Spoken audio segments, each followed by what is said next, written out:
Israel মধ্যপ্রাচ্যে সবথেকে বড় LGBTQ ফেস্টিভ্যাল করতে চলেছে।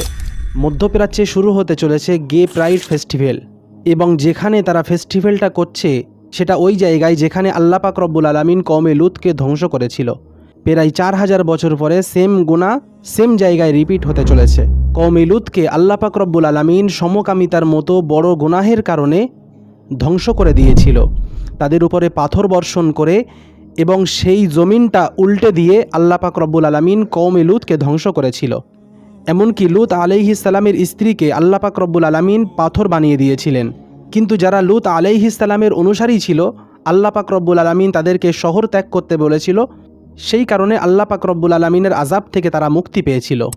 এই ফেস্টিভ্যালটি ডেড সির পাশে যতটা জায়গা আছে সেখানে তারা একটা শহর তৈরি করতে চাচ্ছে, যার নাম দেওয়া হবে প্রাইড সিটি।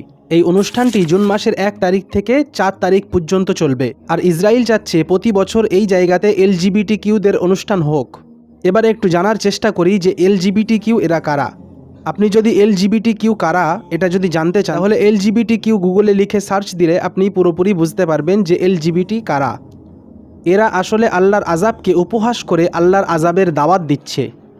অবশ্যই এই ভিডিওটা বেশি বেশি শেয়ার করবেন। আসসালামু আলাইকুম।